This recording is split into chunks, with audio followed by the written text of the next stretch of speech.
ओम श्री गणेशाय नमः।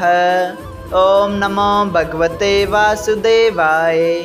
हरे कृष्णा कृष्ण कृष्णा हरे हरे, हरे राम राम राम हरे हरे। तव्हां सभिनी हरि भक्तन के नमस्ते। प्यारा भक्तों, ही कथा पाण गुरु कृपा से हासिल करे रहा आयूं।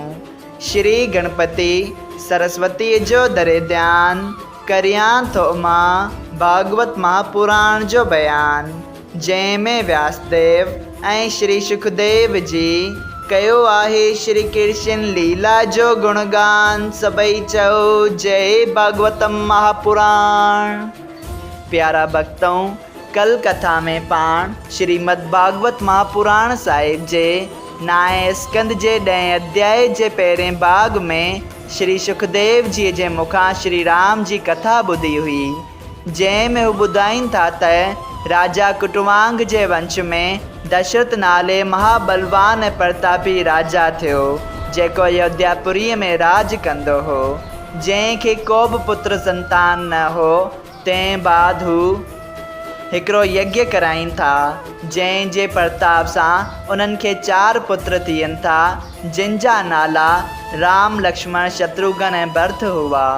श्री राम स्वयं पाण विष्णु भगवान जो अवतार आहिनि ऐं लक्ष्मण शीशनाग जी जो अवतार आहिनि। प्यारा भक्तों, श्री राम खे 27 सालनि जी उमिरि में 14 वरियनि जो बनवास मिले थो ऐं तंहिं बाद वन में माता सीता खे रावण छल सां खणी वञी लंका में अशोक वाटिका में विहारे थो। सभई चओ जय श्री कृष्णा। अॼु पाण श्रीमद् भागवत महापुराण साहिब जे नाए स्कंद जे 10 अध्याय जो ॿियो भाग शुरू करे रहिया आहियूं। श्री सुखदेव जी चवनि था त ए राजा परीक्षित, जॾहिं श्री रामचंद्र जी मारीच राक्षस खे मारियो, जो माया रूपी सुनहरी हिरण बनियो हो, तंहिंखे मारे पंहिंजे आस्थान ते मोटिया ऐं श्री जानकीअ खे न ॾिठाऊं, तॾहिं घणा विर्लाप कंदा ॿई ॿाहिरि सीता जीअ खे ॻोल्हण निकिता। तॾहिं वाट में जटायु खां ॿुधाऊं त लंकापति रावण सीता जीअ खे चोराए वियो आहे। तॾहिं रघुनाथ जी जटायु पखीअ खे पंहिंजो परम भक्त ॼाणी उन जो क्रियाक्रम पंहिंजे हथ सां कयो ऐं अॻिते वञी कुबंद राक्षस खे मारियो। ऐं कुबंद जे वातां सुग्रीव बांदर जो हाल ॿुधी सीता जीअ खे ॻोल्हण वास्ते उन सां दोस्ती रखी बाली वानर खे मारे किष्किंधा जो राज राजा सुग्रीव खे ॾिनो ऐं सुग्रीव जी आज्ञा सां श्री हनुमान जी ऐं ॿिया करोड़े बांदर ऐं रिछ सीता माता खे ॻोल्हण वास्ते चौधारी निकिरी विया। हनुमान लंका में वञी माता सीता सां भेंट कई ऐं उन्हनि खे श्री राम जी अंगूठी सुञाणप तौर ते ॾेखारी ऐं तंहिं बाद लंकापुरीअ खे जलाए राक्षसनि जे ताक़त ऐं पराक्रम जो अंदाज़ो लॻाए उतां मोटी अची श्री सीता माता जो सॼो समाचार श्री रामचंद्र खे ॿुधायो।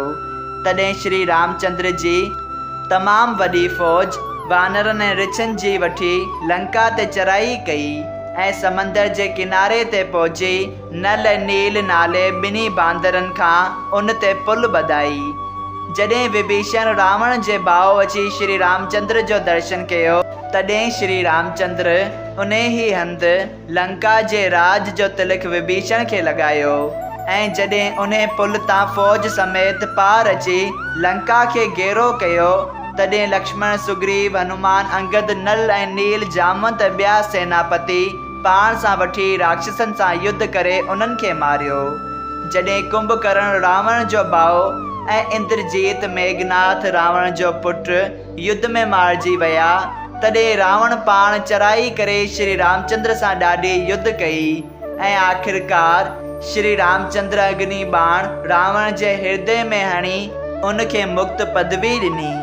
जॾहिं विभीषण श्री रामचंद्र जी आज्ञा सां रावण जो क्रियाक्रम करे चुको, तॾहिं श्री रामचंद्र उनखे लंका जो राज ॾिनो। जॾहिं विभीषण राज सिंहासन ते वेठो, तॾहिं हू सीता जीअ खे जराऊ पालकीअ ते चारे श्री रामचंद्र वटि वठी हलियो। उन वक़्तु सभिनी रिछनि ऐं वानरनि जी इहा ख़्वाहिश थी त असां सीता माता जो दर्शन करे अखियुनि खे सफलो करियूं हा त चङो थिए हा। तॾहिं श्री रामचंद्र अंतर्यामी सभिनी जे मन जो हाल ॼाणी विभीषण खे आज्ञा ॾिनी त सीता खे चओ त हू पैदल मूं वटि अचे। इहो ॿुधी सीता जी पालकीअ मां लही पैदल श्री रामचंद्र ॾांहुं अचण लॻी। तॾहिं सभिनी रिछनि ऐं वानरनि उन जो दर्शन पाए पंहिंजी पंहिंजी अखियुनि खे सुख ॾिनो। जॾहिं लक्ष्मण जी सीता जे चरणनि ते किरियो तॾहिं सीता जी उनखे आशीर्वाद ॾिनो। तंहिंखां पोइ श्री रामचंद्र विभीषण ऐं हनुमान ऐं ॿियनि सेनापतियुनि समेत सीता जीअ खे पाण सां गॾु पुष्पक विमान ते चारे लंका खां हलियो। जॾहिं 3 ॾींहंनि खां पोइ प्रयाग में पहुतो तॾहिं हनुमान खे हीअं सम्झाए अयोध्यापुरीअ ॾांहुं मोकिलियो त तूं पहिरियां ई वञी भरत खे असांजे अचण जो समाचार ॿुधाए, छो त बाक़ी हिकिड़ो ॾींहुं वञी बचियो आहे। जे मां पंहिंजी मोयाद ते न पहुची सघियसि त प्रतिज्ञा मूजिबि भरत पंहिंजो तन त्याग करे छॾींदो। तंहिं करे तमामु तकिड़ो वञी खेसि असांजे अचण जी ख़बर ॿुधाए। इहा ॻाल्हि ॿुधी हनुमान यकदमि अयोध्यापुरीअ में अची भरत खे इहा ख़बर ॿुधाई। इहा ख़बर ॿुधी भरत खे ॾाढी ख़ुशी थी ऐं हनुमान खे आशीर्वाद ॾेई गुरु वशिष्ठ नगर वासियुनि ऐं फ़ौज खे वठी श्री रामचंद्र खे अॻियां वठण वास्ते वियो। श्री रामचंद्र जी पहिरियां ई गुरु वशिष्ठ जीअ जे चरणनि ते सर धरियो ऐं पोइ उथी भरत ऐं शत्रुघ्न खे पंहिंजे गले सां लॻायो ऐं पोइ सभिनी साथियुनि समेत अची अयोध्यापुरीअ में पहुतो। श्री रामचंद्र महाराणी सीता ऐं लक्ष्मण समेत राज मंदिर में अची पंहिंजी माता खे प्रणाम कयो ऐं विशिष्ठ जीअ जी आज्ञा सां चङी सात राज गद्दीअ ते वेही धर्म अनुसार राज कयो। उन वक़्तु त्रेता युग हो, पर श्री रामचंद्र जे धर्म प्रताप सां उन जो राज सतयुग वांगुरु हलण लॻो। सभई चओ जय श्री कृष्णा।